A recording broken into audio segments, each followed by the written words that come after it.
Here at Lady Farmer, we talk about so many different aspects of slow and sustainable living, a subject matter that can at times feel confusing, overwhelming, even misleading. And that's why a few years ago, we set out to write a book that might be a guide for those seeking a life of beauty, simplicity, and sustainability. We're thrilled to be able to offer you our own small guide for cultivating slow living, sustainable simplicity close to home, available in our online marketplace. In the book, we've woven an easy-to-digest narrative of stories, recipes, tips, resources, ideas, and reflection. This collection of essays and resources will guide you to think about your own relationship to the planet, what you eat, what you wear, and how you live a sustainable lifestyle. It also contains a 21-day slow living challenge of daily thought exercises to lead you in the process. For you Good Dirt listeners, we are offering free shipping of this wonderful little book with the code TheGoodDirt in our online marketplace. So use the code TheGoodDirt, TheGoodDirt at checkout when you go to purchase your copy of the Lady Farmer Guide to Slow Living in our online marketplace for free shipping. That's The Good Dirt at the Lady Farmer online marketplace for free shipping on the Lady Farmer Guide to Slow Living. We hope you enjoy it. Thanks, everybody. Fast Forward Productions. The women are speaking. All you need is time, and we've all got whatever time we've got. I'm better off doing something slightly good for 40 years than doing something really great for 1 year. I've seen the ecological flywheel of this place change and pick up momentum. All I have to do is create the conditions for what I'm looking for to thrive.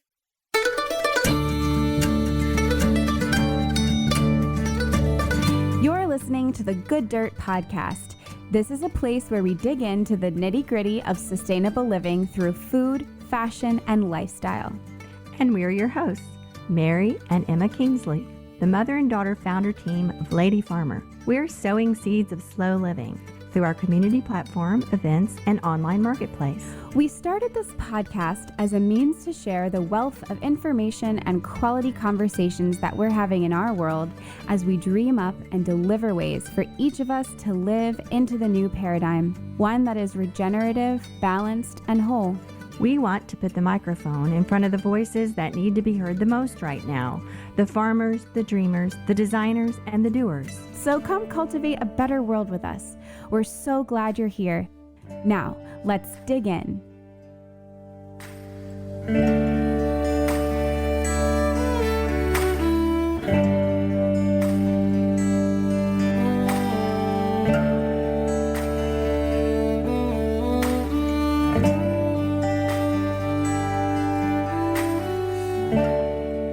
We're so glad that you're here and that you've chosen to tune in to the Good Dirt Podcast. Wherever and whenever you are finding us, we are just so excited to have you.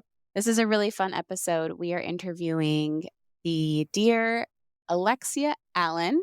She's incredible. She has been living and working on Hawthorne Farm since 2003. She is a homesteader. She and her husband, Daniel, are transforming their own corner of Suburbia into a permaculture paradise. They spent all of 2017 doing a hand-harvested food challenge, which meant they were eating only hand-harvested food right down to salt from the ocean.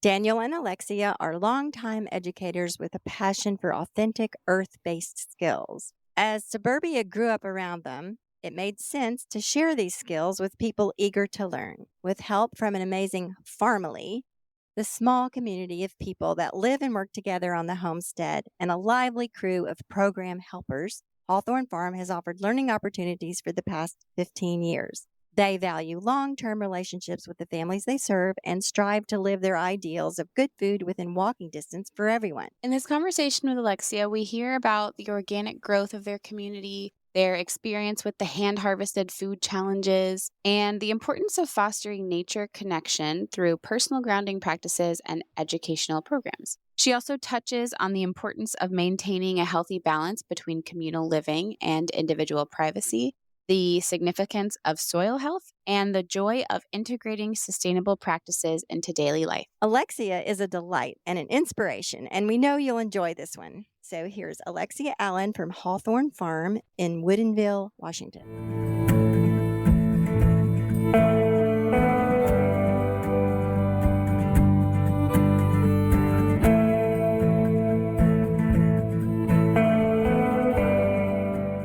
My name is Alexia Allen, and I live in Woodinville, Washington. And 20 years ago, when I was a wee lass of 25, I moved onto a few suburban acres and a plain old suburban house. And over the years, I've just transformed it more and more into what I consider even better human habitat. And I've done that with so much help from so many people. My husband and I live on the farm, along with 5 other adults at this point. We've had a wonderful cast of housemates over the years, and we've got just an awesome team right now. So even though I'm the one speaking to you today, there are really so many voices coming through me to express what has happened here on the land where I live, which we now call Hawthorne Farm.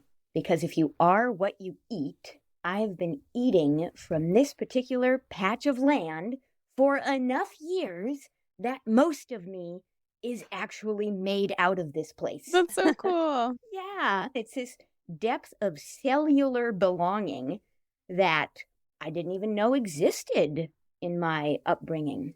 So now I'm here. I am this place speaking with you today, and it's a joy to be here. That's so cool. And Hawthorne Farm is, just from clicking on around the website, you guys are doing so many cool things, and I can't wait to get into that. But before we do, can we go back to what you were doing before you moved out to this suburban area and created a farm? And yeah, what sort of led you there? Great question. Because if you had asked 15-year-old Alexia what she would be doing in 30 years, I would not have even been able to guess that I would be doing what I'm doing now. So it has, of course, been a one step at a time journey, full of surprises along the way. I had just finished college. I'd studied environmental science. I was going to go get my PhD. And then I said, well, let me do this 1 year of a wilderness living skills course in Washington State through a school called Wilderness Awareness School, because I'm passionate about nature. I always have been. I was a kid flipping over rocks, looking for snakes, picking up lizards, digging in ponds, wanting to bring tadpoles home, all those things. And I've basically kept doing that my whole life. And so I did this wilderness skills program and realized that immersing myself in nature was the kind of journey that I wanted. And that's become refined and highlighted in a variety of ways over the years. Right now, my emphasis is nature connection through food. Everybody eats. I'll give a tour to a school group here. I do that several times a year, and I ask all the kindergartners, anybody here eat food? Raise your hand if you eat food. And most of them raise their hands. I say, do you eat food from this planet? They're like, yeah, that's incredible. We have so much in common. We're all eating food from this planet. So I really love that unity and the way to build regenerative practices into what we all need to do anyways. We all need to eat. We all need to breathe. We all need to deal with the outputs of eating. I tell the kids, absolutely everything that comes from your body is plant food. I'm not even making this up. Point them towards the composting toilet and say, you have a chance to feed the plants anytime here. It's a little earthy, I guess, but I really enjoy how down to earth the living is. It's very simple and very seasonal. I know that those are things that you all are passionate about. And it's very place-based. I'm working with the seasons that happen here where I live. There are big generalities about how I grow food, how I interact with the land, and there are also a lot of specifics. I have so many questions to ask you. Hardly know where to start, but thank you for articulating all that so beautifully. That the piece that you are so much of that place because you've been eating the food from that place. It's connecting us and mind, body, and spirit with place on the earth. And we've been talking about that so much with recent guests. It comes up with Mary DeYoung. It comes up with Leah Rampey. It comes up with others too. Just that our immersion in nature and place, creating a sense of belonging and love and bonding with the earth is so incredibly healing to ourselves and what's happening in the environment. Because when we become a part of a place, we invest ourselves in it so much, then we're going to take care of it. That's kind of oversimplifying it. It's really more complicated than that. But it really begins with a spiritual connection to the place where we are. The local place, you're at Hawthorne Farm, the northwestern part of the United States, the North American continent, and the earth. It's sort of, micro to macro. But we all share that in common. We all eat food. We all have a place somewhere. So that's so beautiful. So that's my little tangent. But yeah, a little clarification on your living situation there. You said, is it a situation where all of you are living together in a single house, or is it a co-housing situation? Or explain that a little bit and how it works cooperatively with the task at hand there with growing your own food. Great question, because there has been a process of reinventing the wheel. Where I am now in the process of land stewardship and communal living is very different than where it was 20 years ago. And probably if we talk again in 20 years, it will be very different then. So I'm just offering a snapshot. And my hope is that you can take something useful away from it. People may or may not agree with, X, Y, or Z that I say, but I hope that there's some tidbit that's helpful to someone, if that makes sense. So saying that, I moved here, like I said, when I was a larva of 25 years old. I didn't know much. I moved here with my husband and just started gardening and really felt like I wanted to grow food, which has been something that I've loved all my life. But I did it in a very small way at the start. I had some chickens. I had some raspberry bushes that were here when I moved in. So I started small. And over the years, I started accumulating housemates, and some of them stayed a long time. Some of them stayed a little bit of time. I would say that a key turning point in the communal living situation on the farm, well, first of all, when my amazing husband, Daniel Kirchhoff, moved here, and he confesses that when he first visited me in 2010 and walked around what was not really a farm at that point, it was a suburban house with some gardens and some pastures around it, he said, "I think she needs a tidy man around this place." Now, he said this to himself, mind you, and he is not wrong. He is a builder by trade. So if I can imagine something, he can build it. So he has been instrumental in creating the systems and the structures here on the farm that make it possible for more people to live here. And another key turning point was when our farm grandma moved here. And I say, why even bother trying to run a farm without a farm grandma? So an elder in the Wilderness Awareness School community, a woman by the name of Jen Wolf, she's in her 70s, and she moved here, 7 years ago now.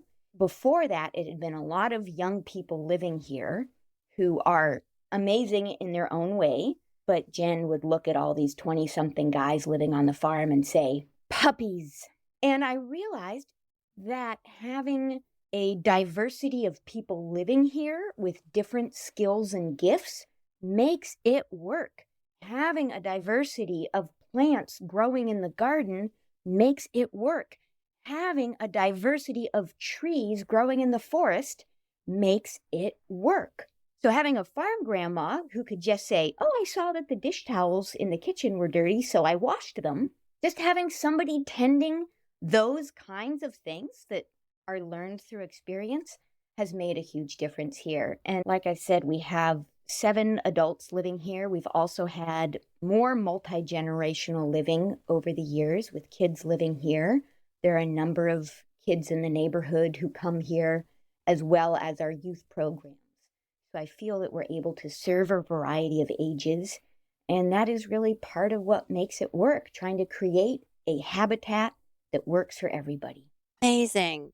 So are you all under the same roof then? What I'm hearing? No. No. There's a Okay. big central house that's the, house that has been here since the 80s. And then there are a number of small outbuildings and yurts that people live in. So everybody has a private space, and there's also a lot of communal space. The kitchen, laundry room, living room, dining room, all that stuff is accessible to people. And that balance of public and private has felt really important in helping the whole situation work. Everybody's got their own private spaces. So you say you're in Suburbia. Are you like in a neighborhood? What's the zoning like? Has that been goofy over the years, or do you just have this plot of land and you've been able to kind of do whatever you want with it? Well, I guess there's been a little more planning to ask forgiveness rather than permission. Although I have been in touch, with the county and various county liaisons who say, what you are doing, awesome. Like, please don't lose sleep over it. Yes, could there be issues? Maybe, but what you're doing is obviously beneficial in a variety of ways. So we also really try to maintain good neighbor relationships. I leave a lot of eggs on people's doorsteps, dozen eggs from the chickens, or take people pumpkin pies. I want people to be able to come to me with any issues that they see so that I can tend those relationships around me. That's also part of the social ecology of what we're doing. If it doesn't work for somebody, I want to know. If my roosters are too loud, we can do things to fix that. So that's the kind of thing that I think about with it. And it does work pretty well, especially because we ask everybody who lives here to spend one day a week all together. So every Wednesday is garden day, and we just meet in the morning and go through the list of projects. That way we have time to tend to the things that otherwise can build up and people can get resentful about. We just have time to clean the fridge. We have time to weed the lettuce garden. And that way we all get to eat lettuce out of a clean fridge. So I love the word social ecology. And it helps us frame what you're talking about, diversity in the landscape and diversity in your community. It's all the same. And it all fosters this integration of cellular belonging that you were talking about. And I think that, part of the issue with our modern way of thinking is to extract all these different things, and granted, our systems have sort of, say that again, our systems, the way they've evolved, have very much contributed to this way of thinking. But our food is over here and our job is over here, and we have to go to our job to get money to pay for our food and our housing. So it's all sort of separated, and we work very hard in all these different areas of life to make it all come together. But what you're doing here is kind of an experiment in making it all happen in one place and creating kind of a unity of systems right there where you are. And it's really amazing. And there you are on it. Did you say 1.5 acres in basically what is Suburbia? Let's see, our original parcel was 3 acres, and then we added 4 acres of forest to it. And so it's enough to keep us busy. For sure, we're not bored. And to your point about bringing everything together, about weaving those strands of livelihood and of eating and of the work that we do, bringing those all together is not a new idea. I am not coming up with this at all. And just yesterday, it was our garden day, our open garden day, where we all worked together.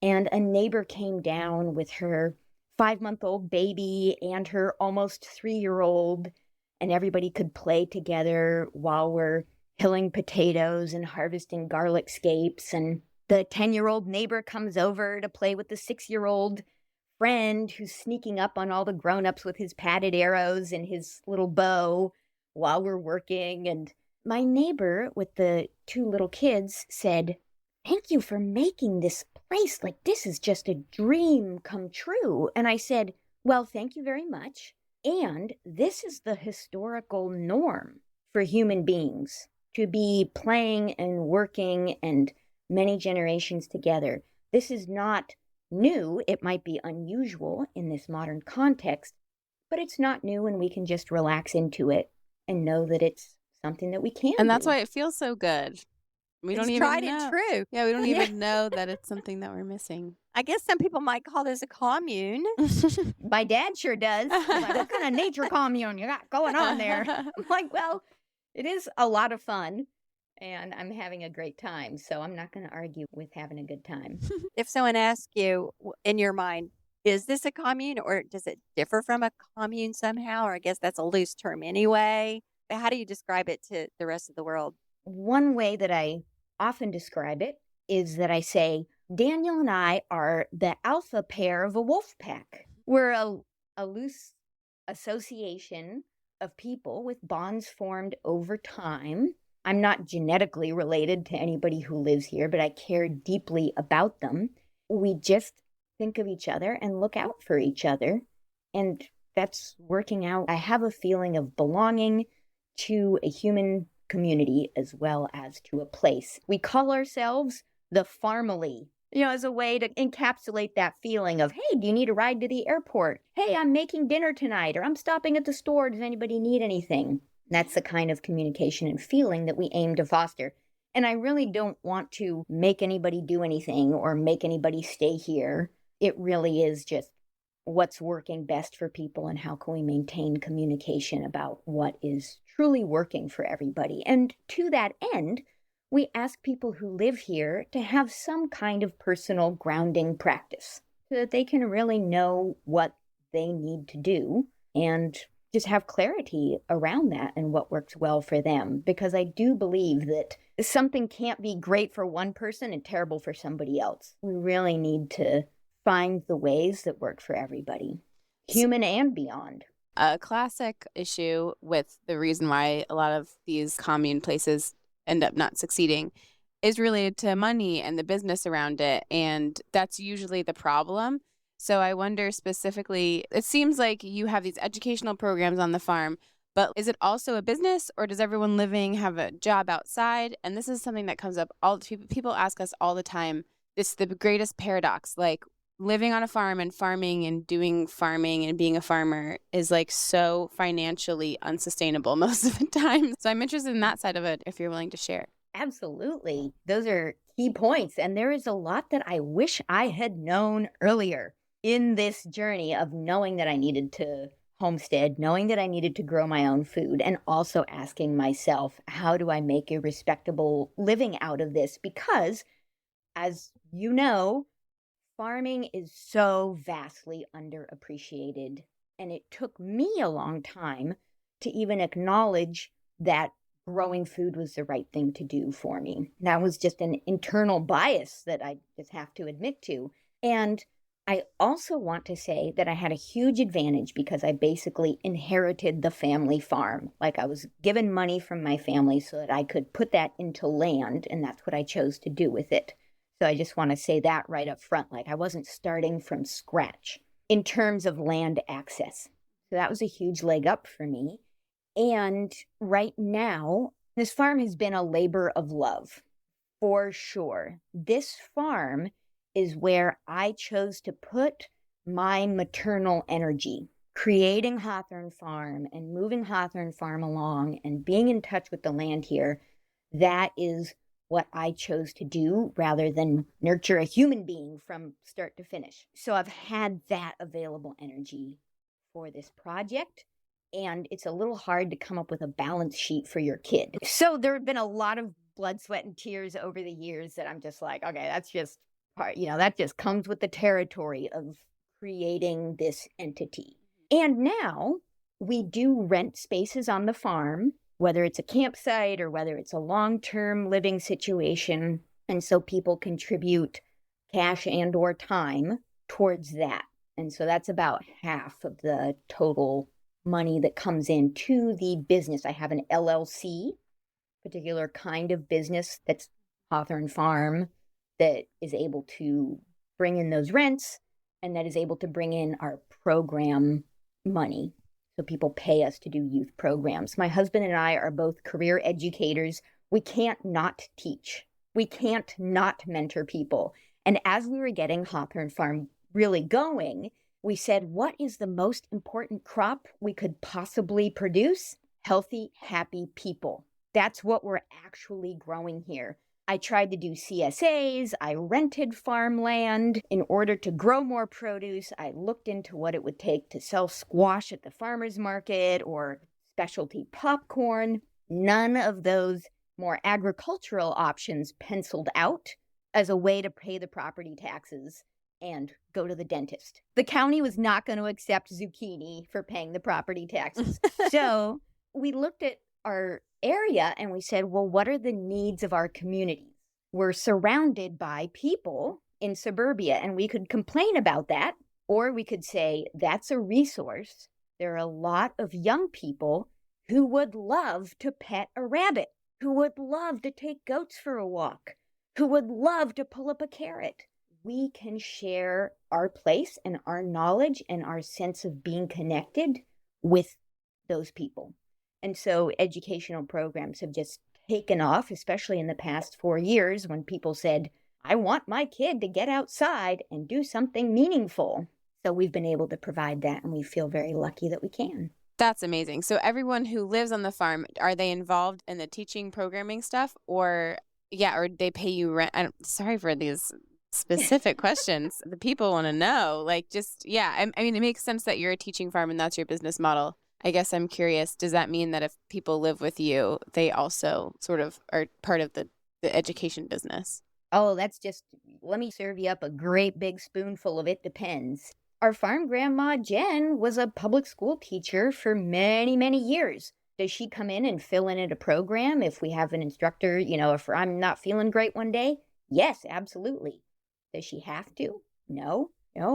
We have other housemates who may or may not want to teach, but they have other gifts that fit somewhere into helping the farm grow and be strong. Whether that's handing me rent every month, whether that's coming to a program, whether that's hilling the potatoes, whether that's thinning the fruits on the apple trees. And I guess that's one of the things that I really appreciate about the farm, and that parents appreciate when they send their kids here, is that whoever you are, if you breathe, if you drink water, if you eat food, if you use this composting toilet, you are absolutely contributing to this place. You don't need to do anything else besides be yourself and find where your gifts intersect with the needs of this place. Is it sometimes a bit of a struggle to make sure that we're getting all the bills on time, or do I, again, true confessions time, I don't love the administrative work that it takes to do this. And this is something I wish I had known earlier, both for householding and for running a business. If I love gardening, doesn't necessarily follow that I'm a great bookkeeper, but I need to do both in order to run this place efficiently and effectively and in a way that I feel proud to hand off to somebody else, if that makes sense. I'm going to leave Hawthorne Farm someday, whether on my own 2 feet or in a box. Can I create a business and a life and a place that I feel proud to hand off to somebody else and that somebody is willing to take on? If I can create a better business, just in today's context. So I'm really walking this line between I live in 2024, Western Washington in King County with these sets of constraints. And I am also an ancient, timeless animal being upon this beautiful wild earth. And I've just got to hold both of those in a beautiful paradox. So I love gardening. I love what I do. People say, you're living the dream. I say, yes, I am. And I'm also filing a lot of receipts and talking to the Department of Revenue, and I'm picking up a lot of soggy Band-Aids out of the lawn after a kids program. All of these things are happening, and that's good. Have you ever had the problem of more people wanting to come live there and you feel like you're at capacity and you have to turn people away, or does it happen more organically than that? It's fairly organic, especially because we're a small group and we're also resilient enough that if somebody isn't filling a space, we're not usually in a rush to fill that. That's, again, part of the social ecology, the financial ecology, where we don't feel like we have to scrabble. We can just go ahead and be relaxed. And I have learned through many years, I would rather find the right person and wait a bit longer than rush and have somebody come who's not a good match. And we have worked on knowing what we need to tell people ahead of time to make sure that it's a good match. And we emphasize good communication. The weather is communicating. We as humans can get with the program and communicate clearly and well. And so if something is not working out, we have avenues to talk about that. We have kind and heartful conversations about what works well and what our sense is of what's a good match. And then there have also been times where it's really gentle, where we just say, hey, we really feel like your center of gravity has moved elsewhere. You discovered this other place and these other programs and community, and we can tell that your heart is pulling you that direction. So rock on, we don't need to keep you here if your heart is not here, if that makes sense. The happiness in the work is part of what makes the work meaningful and what part of what feeds the soil that we're working on. It's really interesting to hear you talk about it. It's just such a really grounded in certain principles sort of system that is very nimble, as you've said. And I think maybe what I'm hearing is part of what's helped its success is that it is small. It's like if it was much bigger, you might run into a lot of the same problems that most intentional communities run across.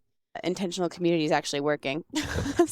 Well, it's working right now. I can't make any claims into the future. I can say this is what I've learned from the past, but the crystal ball is hazy to me. I just have to wake up today and keep paying attention. And maybe that's a secret, to keep paying attention with my whole body. That is going to give me the clearest. And to that end, I have a practice of sitting outside every day. And that has been key kernel for what helps me thrive. Cool. I mentioned how we ask all our housemates to have some kind of personal grounding practice. And sitting outside is hard to beat. Sit outside. All you have to do and just be there. And I started doing that in 1999, and I've been going outside every day since. I think I've missed about 8 days since then. But still, that's a good number of days. They're adding up. And even if I don't stay outside long, go outside and I just try to pay attention. I've done this in hotel parking lots. I've done this in the city. I've done this in the country. I've done it on mountaintops. I've done it on boats. Just being outside and saying, what is actually happening here? What are the limits of my perception? What are the gifts of my perception? I don't need to say what's good or bad. I just need to be aware. That practice has caused more transformation in myself than maybe anything else.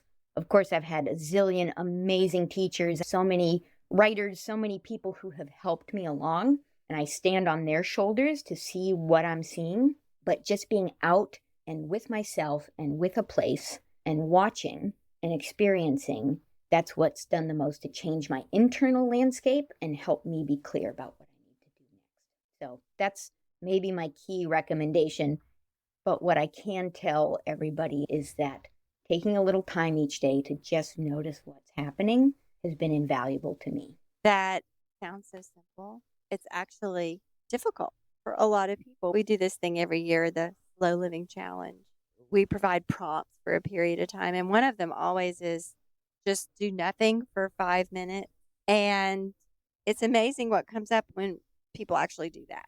You know, we talk about time goes so fast. If you want to slow down, if you want to slow time down, sit and do nothing for 5 minutes and feel time just stretch out and become like, wow, when is this going to be up?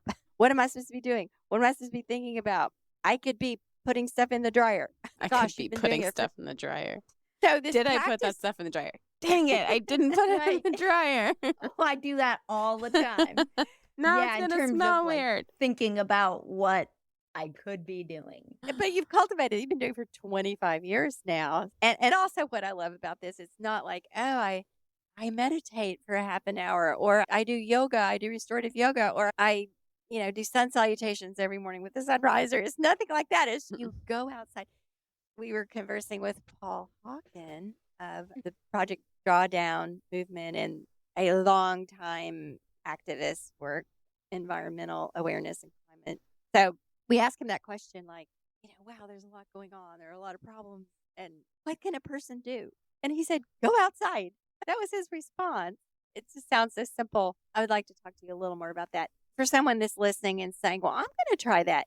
It doesn't mean you're out to have this serene, peaceful experience. Like you said, you've done it in hotel parking lots and you've done it weird places. It's not about trying to create something. It's about observing and being where you are. Is that correct? Yes, definitely. I don't want to go into it with an agenda or an expectation of how I'm going to feel at the end. I've gone out to my sit spot. I call it my sit spot. And I've wept. I've gone out when I'm in a terrible mood. I've gone out when I'm angry. Whoever I am right then, I just go. And I will say that I have accountability buddies in the form of the birds in my thicket where I've been going for over a decade now.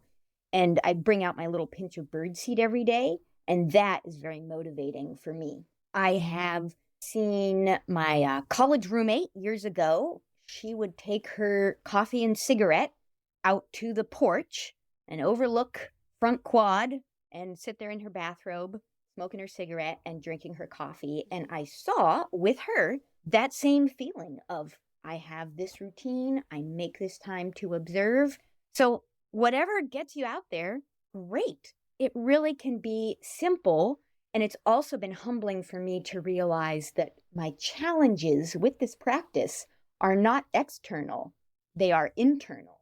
That sense of, I need to be doing something else instead of this, that is not the actual pressure from the clothes in the washing machine. They are fine sitting there another 5 minutes.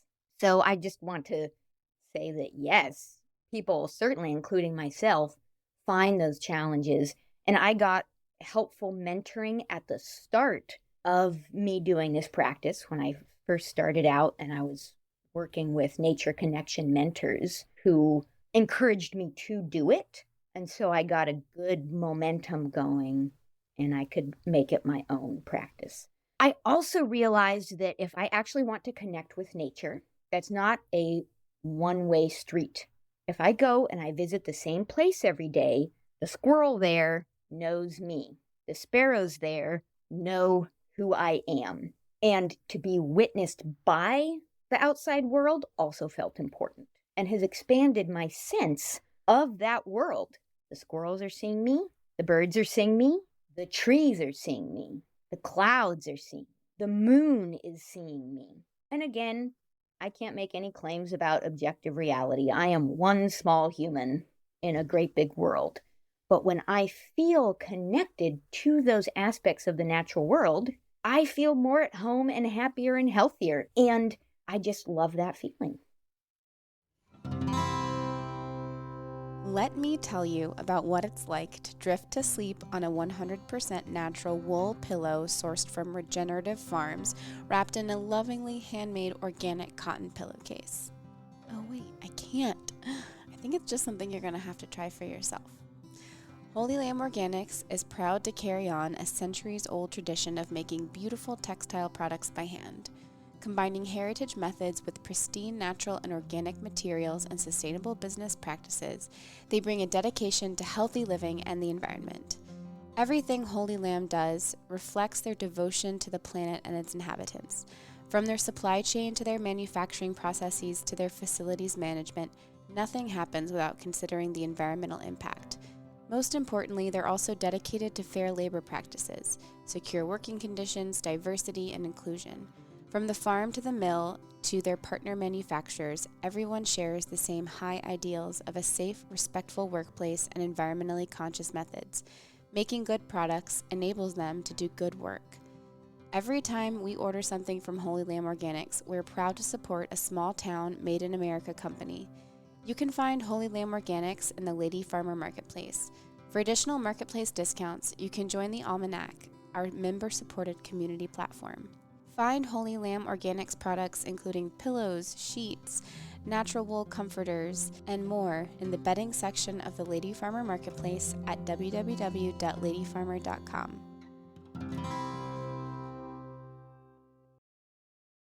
You mentioned nature connection mentors. Is that a thing? That is a thing. That's Wow. basically my career if I had to choose one thing.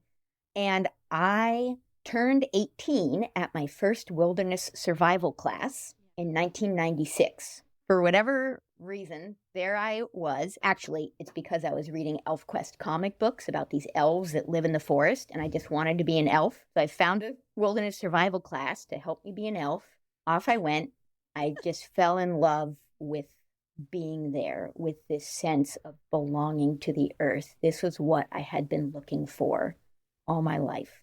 And as I kept going to these classes, I met folks from Wilderness Awareness School, and I said, here are my people. These are people carrying around nature field guides with their names written on the outside of them. These are people pointing out the calls of birds. I don't really know what they're talking about, but I need to know more. And that is the journey that got me connected with the sit spot practice, that brought me out to Washington State to study with them. And I ended up working at Wilderness Awareness School for 12 years, both in their office doing all the things that small nonprofits need help with, and as a mentor in their adult programs. So I've seen a lot of people do a lot of cool things in nature, and I understand that there are challenges inside and out for being on that journey, but having been on it for a few decades now, I consider it hugely worthwhile. So where is this Wilderness Awareness?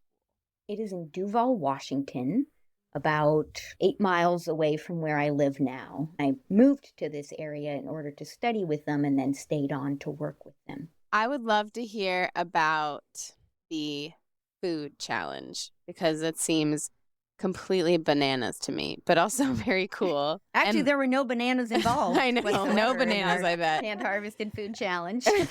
But I love the way that you talk about it on your website, just so briefly, but like you literally say, we spent an entire year eating hand-harvested food, talk about a specialized diet, no eating out, no need to set food in a grocery store. If we wanted salt, we went to the sea. Okay, so tell us, what was that really like? Okay, just to set the context for it, I think it was December 2011, my brand new awesome sweetheart, Daniel Kirchhoff, came to visit me. He said, hey, I've had this student at the school where I've been teaching who spent 2 months eating all wild food. Do you think we could do some little version of that? Let's spend the next 2 days eating only hand-harvested food. Let's see if we can do it. We know we won't starve. And in the flush of new love, of course, all things are possible. So I said, great, let's do it. We had some dried corn from my garden. We had some kale. We had eggs from my chickens. We had enough to make it through and just keep ourselves alive. And we looked at the kitchen trash at the end of those 2 days and we said, we did not put anything into this basket in the past 2 days.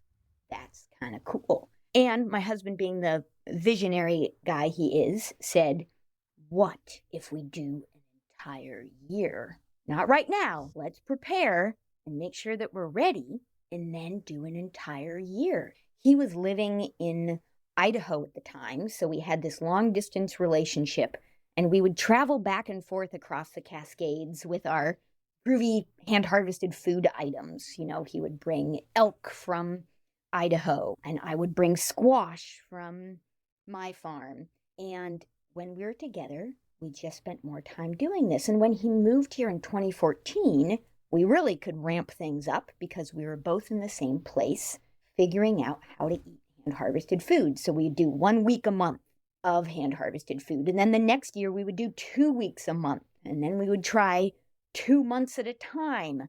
So we built up to it. We knew what we liked to eat.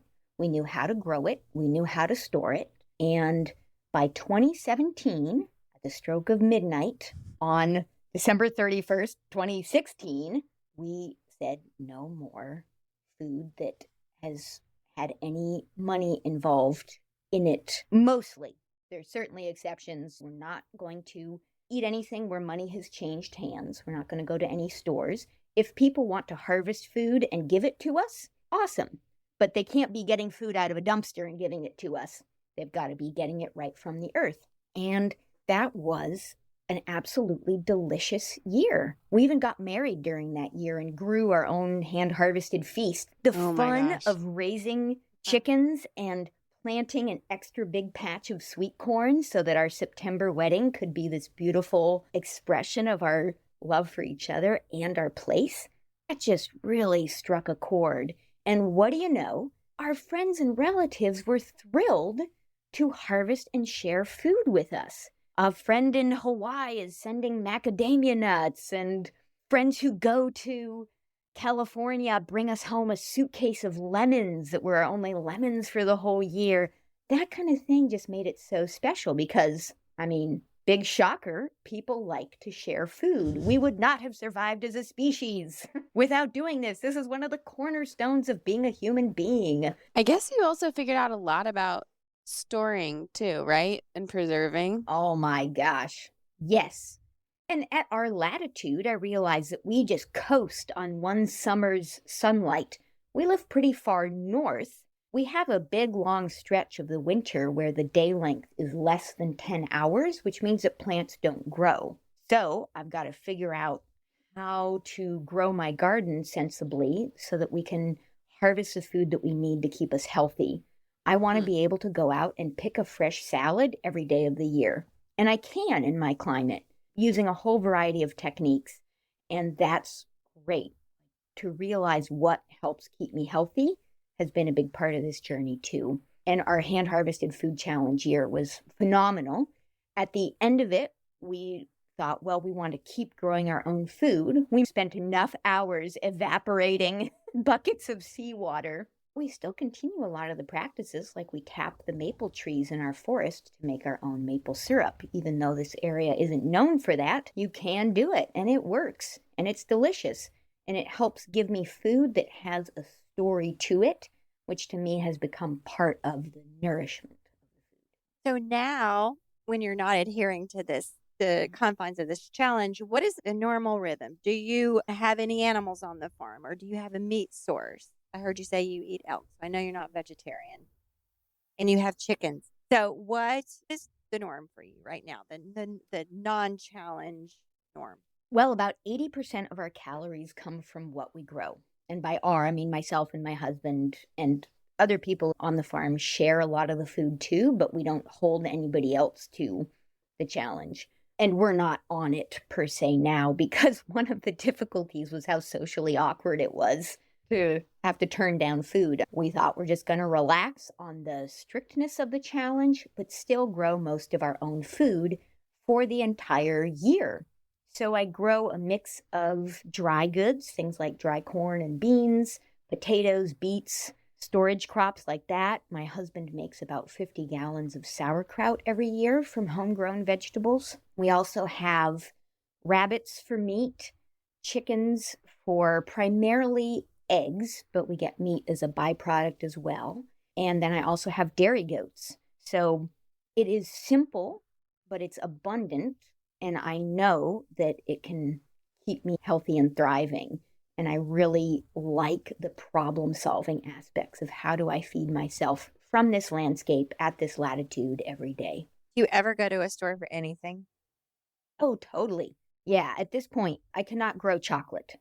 I go get that. If I have a particular recipe I want to cook, or the neighbor just asked me recently to cook pad thai, a Thai dish for her. So I go and I get those particular ingredients to create those flavors. But a lot of it is just, I walk outside, I see what's available, and I make something from that. And I've been a cook for many years. I absolutely love cooking. I just love being surrounded by fresh and delicious ingredients. Yes. So I want to hear about what is on your land and clarify for me one more time how big it is. Started out with 3, and now we're about 8. So it's 3, and then you added the forest. Yes. What does that look like? How much of it is a garden? How much of it is just like meadow? And how do you utilize that for food? I imagine you get a lot of food out of the forest as well. So talk about that a little bit. Yeah. So we have 4 acres of forest that are connected to a larger patch of forest and a creek going through them. And people come and rent a campsite there if they want to. And we also run a lot of our youth programs there. So the forest is primarily for our firewood and for enjoying and connecting with. And then the farm part of it, just across the little road, has pasture surrounded by berry bushes. I'm looking at the sun on apple leaves right now and on the elderberry flowers blooming. And we have about a total acre of cultivated space. So about an acre of garden that's divided up into small sections. There are little bubbles of garden tucked into the sunny spots on the landscape. And so that way, different people can take care of different parts of the garden and just adopt the onion patch, for instance, or adopt the blueberry bushes and take care of them. So with about an acre of cultivated space, we're able to grow a good chunk of the diet for all of us. My sense is the historical average is that one person working full-time with hand tools can grow all the food for about 6 people. And that meshes with my lived experience of hand tool farming for a year-round diet here in my climate. So we all put in a fair amount of time in the variety of gardens and fruit trees and berry bushes, not just in the growing, but also, as you mentioned, the harvesting, the storing, the going through the boxes of onions every week in the winter to make sure none of them are getting mushy. All that takes time. That's a little bit more of what the landscape looks like. And we can hear the bell up at the nearby school. There's traffic on the road. Visitors will sometimes say, wow, I didn't even know there was a farm back here. It just looks like a suburban neighborhood when I was driving up towards here. I say, yep, we're tucked in here, growing food. Amazing what people can do with just a little bit of space. And we talk about that so much, and we have guest after guest on to talk about what they've done on from very small spaces to larger. It's just such a fascinating topic and can really open people's eyes and minds to the potential of the earth and the land. And we get this idea in our head that you want to be a farmer, you have to go quit your job, change your life, go out and buy a farm. There's so many different ways of doing it. We can testify to that from the variety of guests we've had talking about all the different ways they do it.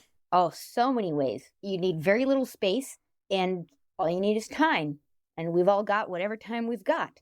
It occurred to me that I'm better off doing something slightly good for 40 years than doing something really great for 1 year. I've seen the ecological flywheel of this place change and pick up momentum as we just orchestrate a functioning, rich landscape.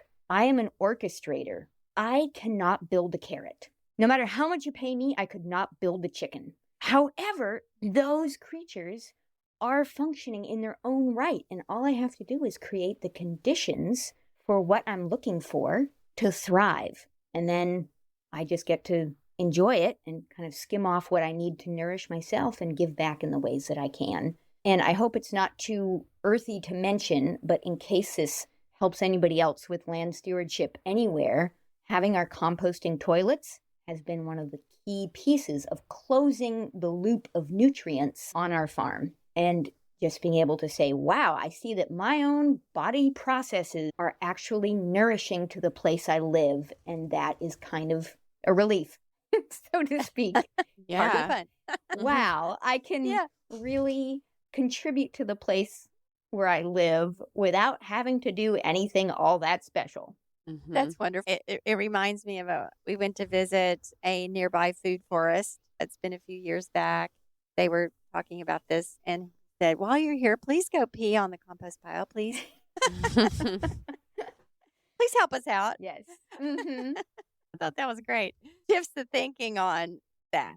Yes, definitely. Which, again, if you had talked to teenage Alexia, she would never in a million years believe this. I was a squeamish teenage vegan, and if you'd told me that I would have a bucket instead of a toilet, from the Humanure Handbook was the resource we used, if you told me that I would be eating chickens, I would never have believed you. So all I can say is the twists and turns of life are truly astonishing, and I'm grateful for where it's all taken me. And I think part of slow living, which we're about to get into here, is being open to being able to shift.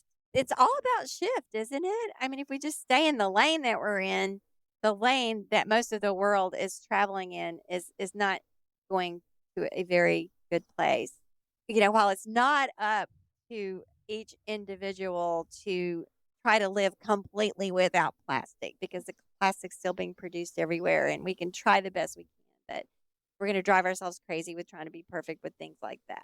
But what we can do, everybody, is be willing to shift. Yes. And we did our big year-long food challenge, and it was this whole big production, and it took oodles of time. We had a friend who said, listen, I live in a small house in Seattle. There's no way I'm going to grow all of my year's food, but I am going to make myself a lettuce challenge so that from April through October, I buy no greens in plastic. I'm going to try to grow all my own lettuce for the season that it's easy to grow lettuce, and that's going to be my challenge. I actually started years and years ago on my land just eating one thing from the land every day. I just tried to make a practice of eating one clover leaf, one dandelion flower, one raspberry, one egg from my chickens, just one thing every day. And that is what set the stage for the food challenge to be relatively doable. What does slow living mean to you, Alexia? Slow living is doing the right thing at the right time. I'll share a moment from many years ago when I was standing outside in the springtime, going through a tough period in my life. There are changes happening that I did not want to be happening, but I looked at a maple tree that was just starting to bloom, and I thought of that tree's roots in the soil, and I thought of the sap moving through that tree's bark, and I looked at the golden flowers opening more and more every day, and I said, nature is changing constantly. There is constant change happening, and I had better get with the program and be willing to change with the right thing at the right time. I love that. That's really beautiful. My brain's like, well, how do you know what's the right thing at the right time? And I think the answer is you sit outside. Is that right? That sums it up. That's what Paul Hawkins said. Yeah. Great. So, what does the good dirt mean to you? Oh my goodness. Maybe this just reveals my social primate nature. The first thing that comes to mind is really fun tidbits of information. What's the latest scoop on things? And below that, the good dirt is soil that sings. The good dirt is soil that produces health in the plants and animals, including humans, eating from that soil. That was a whole revelation from Food Challenge where I realized I am only as healthy as the soil I eat from. That makes sense. And also, to refer to him again, Paul Hawkins talked about, you said soil that sings. They're actually people that are measuring the sound waves in healthy soil and comparing them to dead soil. I hear it. I don't know if it's my synesthesia, because I'm a bit of a synesthete, like I'll experience one sense through another. But when we have a student group that comes and we all build a big compost pile together, I close my eyes and I lean into that compost pile. And as the bacteria really start their dance party in there, just sounds different. And I experience it auditorially. I don't know exactly how in my body I'm receiving it. Yeah. But it just sounds like a song. That's so me. cool. As Emma was explaining, Paul Hawkins tells us about these experiments with these probes that go down in the soil. And there are places where there is singing, there is a song, there is a beautiful, beautiful sounds, beautiful but unusual sounds that aren't normal to our ears. And there are other places like out in the Midwest, in the middle of a big commodity farm, where it's silent. It's silence. So I think that's pretty staggering, concrete data of the activity and the life that goes on in the ground that we collectively are just really, in modern times, certainly in ancient times, people, I think, appreciated it. But I think in modern times, something we've been separated from and forgotten. And that's why we have this podcast called The Good Dirt. To help remind people and discover it for ourselves as well, and have amazing conversations with people like you that just bring new ideas and insight and perspective to all of these topics. It never ceases to amaze us how just the diversity of insight that we get. And it's just like the soil. Like, there's not just a few things to know. Alexia, thank you for this marvelous conversation. I've enjoyed it so much, and I've learned so much, and I can see doing it again because there's so much to talk about. So thank you for your time. We really appreciate it. Thank you. Great. Yeah, it's a total joy to be here. Happy listening to everybody out there, and maybe enjoy that new sit spot on your porch where you can see what's actually happening. So yeah, if there's anything I could send people away with, it's give sitting outside a try and reach out to people who might be able to help you do that. So thank you so much for doing what you do and allowing these voices to be heard. Thank you. And really quickly, before we let you go, where can people find you and follow your work? Oh, yes. The easiest way is probably at hawthornefarm.org. There's no E at the end of Hawthorne. Just Hawthorne, like the tree, but hawthornefarm.org. And there's a way to get on our little Farm Stories newsletter or just reach out. I really don't have anything concrete necessarily to offer people, but I do want to be a resource if anybody wants to reach out and ask how we've done what we do, or has any particular questions. I really, as you can probably tell, love talking about this and how people and place can be woven together in a good way. That's so generous. I imagine people will take you up on that because we get a lot of those questions about how do I make this work? Thank you so much again, Alexia. Yes, thank you all.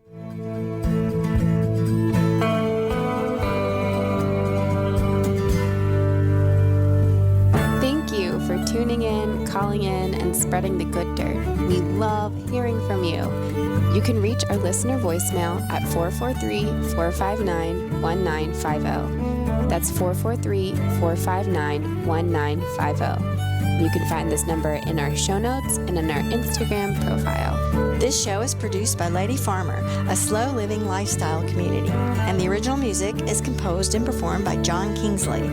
For more from Lady Farmer, follow us on Instagram at We Are Lady Farmer. That's We Are Lady Farmer. Or join us online at www.ladyfarmer.com. We'll see you next time on The Good Dirt. Goodbye.